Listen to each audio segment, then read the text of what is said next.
We've all heard the question, how can something come from nothing?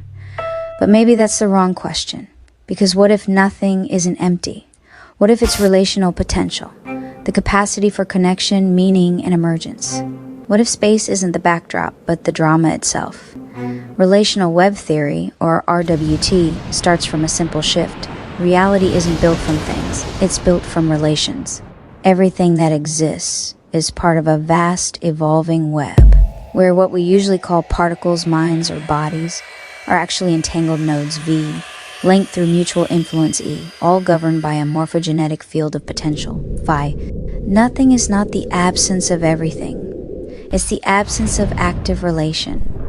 Just like a missing person is still felt through an empty chair. Nothing in RWT is not zero. It's potential. It's the unlinked node, the silent node, the code that waits to be run. In computers' biology memory, absence always prepares the ground for presence. So instead of asking, how does something come from nothing, maybe we ask, how does relational absence give rise to semiotic presence? That's a better question. What we call space isn't a container, it's a semantic field, a nest of layered relationships. In RWT, space is not distance but interpretation.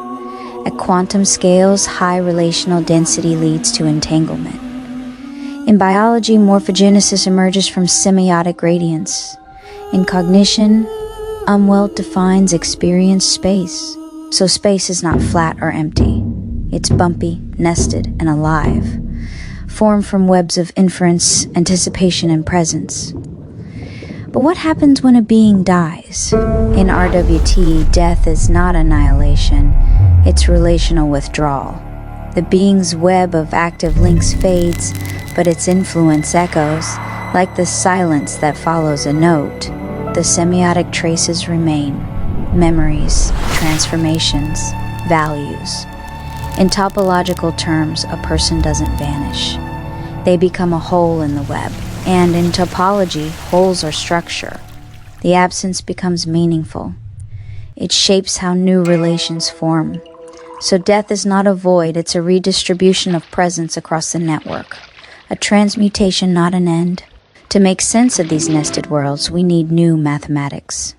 Sheaf theory teaches how local patches of meaning scattered across scales can cohere. Category theory tells us, don't look for things, look for the ways things transform. And in topos theory, logic itself becomes contextual, a local language for each being's own welt. In RWT, the morphogenetic rule phi becomes a golden thread, weaving together perception, action, and possibility. Even distance becomes relational. Distance is no longer fixed. It's a measure of entangled potential. Space isn't fixed. It's inferred, learned, and lived. The web doesn't just hold matter. It holds memory, inference, direction. From here, we can even redefine dimensionality. Not as fixed geometries, but as emergent relational layers. The more dense the interactions, the more a region feels dimensional. Time, not a ticking line, but a rhythm of relational shifts, direction, not coordinates, but flows of meaning and morphogenesis. In RWT, space isn't a place, but a memory field, a web of inferences that beings project and revise, a dynamic interface between sensing and acting, where we move not through meters, but through interpretations, where each being sculpts its own directional horizon inside a shared but shifting relational whole. So instead of asking, how can something come from nothing, we ask, how do absence and presence co-create? How do silence and sound braid reality? In the relational web, nothing is alone. Even emptiness speaks.